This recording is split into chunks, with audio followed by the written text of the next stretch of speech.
Hi everyone, my name is Neve Funston and I'm a digital marketing consultant, copywriter, and SEO specialist at Global Reach.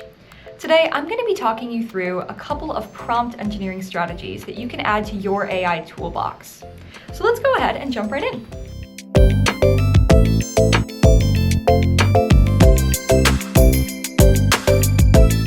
First of all, what is prompt engineering? Prompt engineering is essentially how we help AI understand what we're asking it to do. So how do we phrase our spoken or written input to get quality output? This all starts with our prompt. The prompt is the question or request that you provide to get a response from an AI tool like ChatGPT or Google's Gemini. So this might be something like, how often does France have presidential elections? Or if you're working in a digital marketing context, something like, can you help me generate a social media post?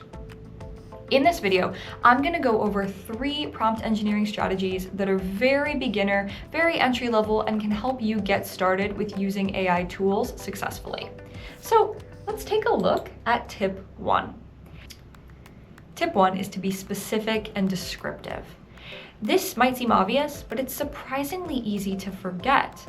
When we are using an AI tool, we want to be including the same type of information in a prompt that we'd be considering if we were writing from scratch. So things like context, length, format, style, tone, all of that good stuff. The context for a donut bakery and a plumbing repair service are very different. Likewise, the length of something versus 2 to 4 sentences versus 3 paragraphs makes a big difference in where information goes. So by including this information in our prompt, we help guide our AI tool into a better piece of content. So I have a couple of examples for us to look at. In this first example, I asked ChatGPT to write a social media post for my bakery. ChatGPT can do this, but it asks for additional information. Do you have a promotion, a new product, or a special event that you'd like to highlight? It's clear from this response that I haven't given ChatGPT enough information. So let's try again. In my second example, I asked ChatGPT to write a 2 to 4 sentence Instagram post for my bakery about a Valentine's Day special we're having. Here's what ChatGPT comes up with. Indulge in the sweet symphony of love with our delectable Valentine's Day treats. Spoil your special someone, or yourself, with our limited edition heart-shaped pastries and decadent chocolate delights. Because nothing says I love you like the irresistible magic of freshly baked goodness. We have some emojis, some relevant hashtags. Looks pretty good. There's a couple of things that I notice immediately though. First, when ChatGPT mentions limited edition heart-shaped pastries, it's hallucinating. Hallucinating is a term that we use to describe an instance of an AI tool kind of going off the rails and creating something out of nothing. I don't mention heart-shaped pastries anywhere in my prompt, but ChatGPT is kind of making that up and inserting it, hoping that it will be relevant. The other thing is that I don't know for certain if these hashtags are quality hashtags. I want to go into the social platform that I'm using and search for them to make sure that they have a high number of searches. Sometimes ChatGPT does a similar thing where it just pulls keywords together. Otherwise, this is a really good framework. Let's try one more time to see what ChatGPT can come up with.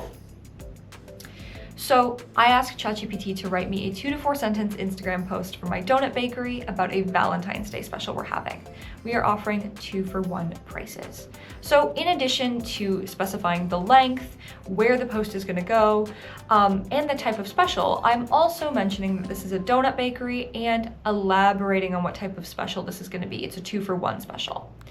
ChatGPT says, indulge in love at your bakery name this Valentine's Day. Treat yourself and your special someone to our irresistible donuts with our exclusive 2-for-1 special. Because nothing says I love you like sharing a delightful moment over our sweet handcrafted creations. Hurry in and double the love. Again, we have some emojis, some relevant hashtags, and I'd say that this looks much better. There are still some things that I would change. For example, the first and the third sentence are pretty similar. They're both kind of a hook, an attention grabber.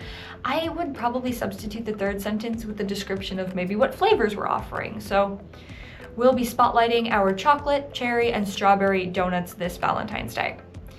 Additionally, I'm going to want to check to make sure those hashtags are relevant, but this looks pretty good.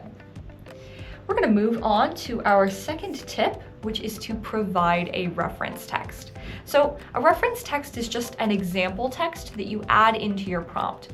This is a great way to kind of give AI a roadmap of what you would like it to generate. This works especially well for things like style and tone. So we're going to take a look at an example. I asked ChatGPT to write a sonnet about donut bakeries in the style of Shakespeare, and then I provided a reference text. For those of you who are very literature-minded, you'll notice that this is Hamlet's famous to be or not to be speech from the play Hamlet. I'm not going to read the whole thing, but I want to draw your attention to the first section. To be or not to be, that is the question. Whether 'tis nobler in the mind to suffer the slings and arrows of outrageous fortune, or to take arms against a sea of troubles and by opposing end them.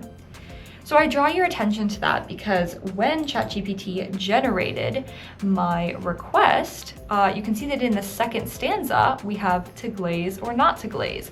That is the choice. Whether 'tis nobler in the fry to suffer the drips and sweetness of a sugared voice, or by resistance taste buds might buffer. So ChatGPT pulled directly from my reference text in creating this content. Having a reference text is a great strategy, especially if you're trying to match voice or tone in a text. We're going to take a look at one final tip, which is to split complex tasks into simpler subtasks. In my experience, AI tools are a little bit like a kindergartner. If you've ever tried to give a kindergartner a set of directions to follow, you'll know that they're not great at following those directions all the way through and consistently. AI is like this as well, and I've found that by splitting complex tasks into smaller tasks, AI creates higher quality content and doesn't make as many mistakes.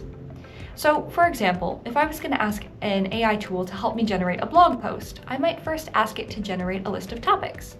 Then I could pick a topic and start writing. I might struggle to finish the third paragraph and ask for a little bit of help closing that out, and then maybe I would request some help creating a really high quality call to action or conclusion. By breaking my larger task into smaller tasks, not only do I get higher quality content and fewer mistakes from my AI tool, but I find that my work is better as it forces me to slow down and, focus throughout the editing process. So those are the tips that I have for you. I hope that those are helpful things to add to your AI toolbox and that you give them a try. I want to close by reminding you that the landscape of AI is always changing, and it's important to stay on top of current events and be aware of what best practices are for AI. AI can still generate things with misinformation, copyright infringement, and it's important to make sure you're protecting yourself against those things. My biggest recommendation is to thoroughly edit anything you generate, to fact check and make sure that no misinformation has been added, and to never pull directly from a generated AI tool and send something out into the world. Not only does editing help protect you against violating copyright law or, perpetuating misinformation, but the human touch is something that people notice. Whether it's stock photos versus real photos, people can tell when there's been a human hand in something, and it makes your work more appealing. That's all for this video. If you would like to check out the rest of our Global Reach channel, we're going to be adding more content about AI coming soon, but we currently have a bunch of great videos on Google Analytics 4 and other Google tools, so I hope you'll check those out as well. Thanks so much.